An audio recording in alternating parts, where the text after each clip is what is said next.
आदरणीय राष्ट्रीय अध्यक्षा राज्याच्या उपमुख्यमंत्री सुनेत्राबाई पवार यांच्या सूचनेप्रमाणे आम्ही या ठिकाणी आपल्याशी संवाद साधण्याचा करता आहोत। सर्वप्रथम लोकसत्तामध्ये प्रकाशित झालेल्या दिल्लीतल्या पक्ष कार्यालयाच्या संदर्भाने जी काही घटना त्या ठिकाणी घडली त्याच्यामध्ये अविनाश आदिक जे पक्षाचे राष्ट्रीय सरचिटणीस आहेत त्यांनी त्या ठिकाणी खुलासा करण्याचा करता आवर्जून त्या ठिकाणी आपल्याशी संवाद साधण्याचा मनोदय व्यक्त केला। ते या ठिकाणी आहेत। ते बोलून झाल्यानंतर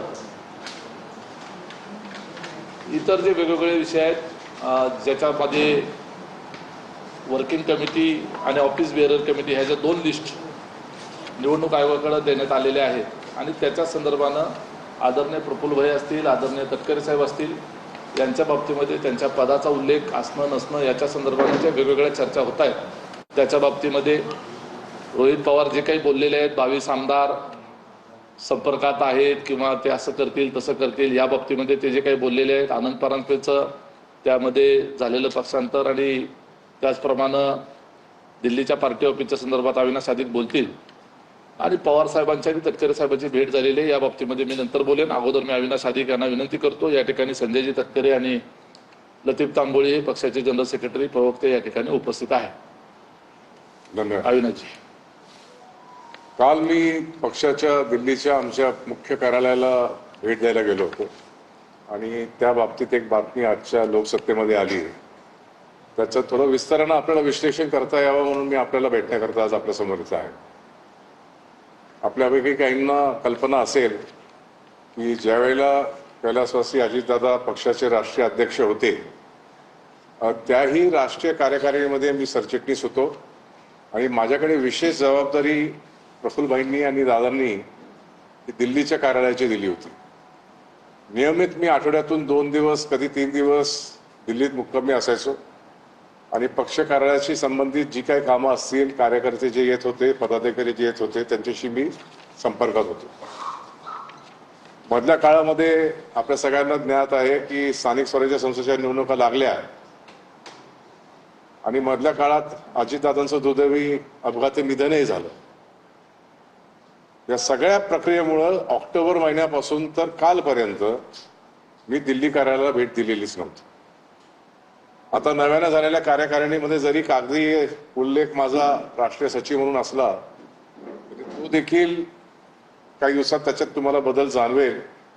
माझी नियुक्ती राष्ट्रीय महासचिव किंवा सरचिटणीस म्हणूनच झालेली आहे आणि माझ्याकडे पुन्हा जुनी जबाबदारीच आहे, दिल्लीच्या कार्यालयाची जबाबदारी आहे।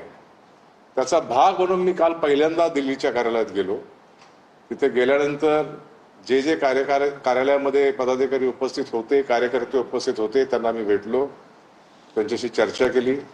संपूर्ण दिवस मी तिथे घालवला आणि ते सगळं करून झाल्यानंतर मी संध्याकाळी इकडे परत येत असताना मला एका पत्रकार मित्राचा आपल्यापैकी फोन आला, आपल्यापैकी म्हणजे दिल्लीतील, आणि त्यांनी मला जो प्रश्न विचारला तो हास्यास्पद होता आणि त्यांनी मला असा प्रश्न केला की त्यांच्याकडे काहीतरी माहिती मिळालेली होती की काल मी दिल्लीमध्ये बैठक घेतली आणि त्या बैठकीमध्ये मी असा निर्णय घोषित केला की तिथे आदरणीय प्रफुल्लभाई किंवा आदरणीय तटकरे साहेबांना आता आपण कार्यालयात बंदी देत आहोत किंवा बंदी घालत आहोत।